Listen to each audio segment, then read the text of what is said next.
The Hebrew Free Loan is more than a loan. I think it's an invitation to the larger community. We were able to give Derek what he needed when he was super young. And I think that made a big difference in his life. I kind of feel like because this happened, it's like God saw that I could be something, and he knew that I needed like a support or like family. And he talked about the success of Hebrew Free Loan, and by talking about the success, I almost felt like I was already being included in that success. We know you're going to, repay this loan, and when you do, you'll be allowing other people to get loans.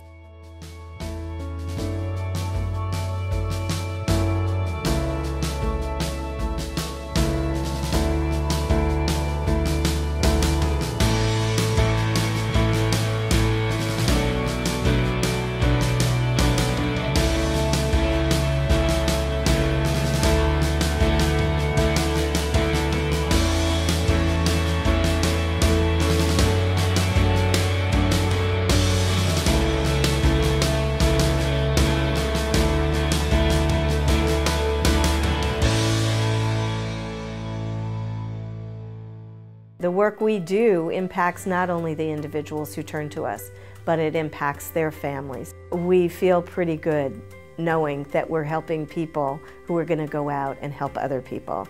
We just started talking about drama therapy and all the different applications, and I really loved that it could do so much good, and I've been working in the field since then, more or less, doing community mental health. When you're poor, when you're being abused by adults that are supposed to be taking care of you, it's easy to feel invisible. And a performance piece is inherently a seeing experience. I see the light at the end of the tunnel, and if it wasn't for the Hebrew Free Loan, I think that light would have been a train coming the other way. The power of providing loans to our clients instead of grants is that it helps them to retain a sense of dignity. They don't feel like they have gone in asking for a handout or begging, as it were. One day there was something going on at the school here. They were having a function, and I was invited to watch the kids do a play. And this was my heyday. Things were going wonderful, and I felt good about myself, and the school was thriving. I saw a woman. She came over and she looked at me. She says, "Are you Andrew Nosenchuk?" I said, "Yes." He said, "If it wasn't for you and your seed money, my child would not have been able to go to this school." That made me feel like I made the mountaintop that day. When you have money, money gets you places, and it did for me. And I have to tell you, I enjoyed it. And in '07, things were starting to get really tough, and we were thinking, looking about possibly selling the business back to our franchisor. And in that process, around that time, my son passed away unexpectedly. He was 19. And that's when our life pretty much came to a halt. Never thought it would happen to me. Never thought I'd ever lose a child, lose a company, lose a father so early, and lose a business. I mean, it's just, and a house. It just was very overwhelming. We ran into some really, really devastating financial problems. And that's where the Hebrew Free Loan came in. I'd start out by saying about Hebrew Free Loan that, it's really true though. Noah would not be possible without the help from Hebrew Free Loan. There is no way he would be here with us today. We take it all very personally at Hebrew Free Loan. We look at these people not as clients, but as human beings. We thought it would be a little bit easier, bottle of wine, nice dinner, that kind of thing. It didn't turn out that way. It was not, yeah. Many months of hormones and injections for April, and no success. And each month we believe, this is the month. Mm-hmm. It's going to be, this is when we're going to get lucky and get a positive pregnancy test. And I think we never lost hope. We knew we had to go on, but it doesn't mean that picking ourselves back up was easy. Financially, that was going to be the roadblock. That was the roadblock.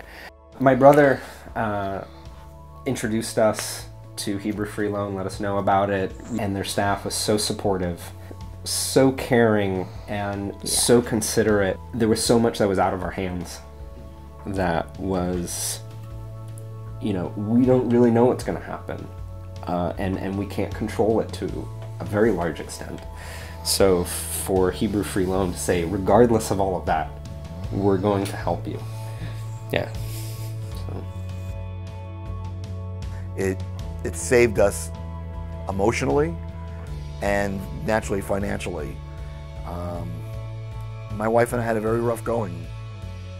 And it wasn't just a financial transaction, just wasn't an application and we got a check in the mail. It was community, it was family, it was, yeah, and it was an investment in our family and in really, you know, in Noah, you know, and everything he's going to be able to experience and do in his life, you know, at some point will be traced back to the fact that they were able to help us. I hope to be where you're sitting watching me someday so that I can be a supporter and a donor of the Hebrew Free Loan. That's what I want to do. Michael and I, you know, love having a Jewish home. We love being a part of our synagogue and members of the community and giving back as much as we can. And so it's just another thread in this long piece of twine that ties us all together. I had a lovely relationship with all my co-signers. And then when I finally paid it off, it felt really exciting. I sent them a big email celebrating our accomplishment. Getting this loan did help me understand the power of the Jewish community and the way in which we care for one another. It was good, but I also kind of feel pressure because it's like I have no reason not to be successful. There are, you know, I think donors out there who we don't know and we'll never know who they are. And it's kind of, you know, amazing that there are people within the community who have helped us out. And we'll never know who they are, and that's okay, but to know that they're out there is an amazing feeling. It really is.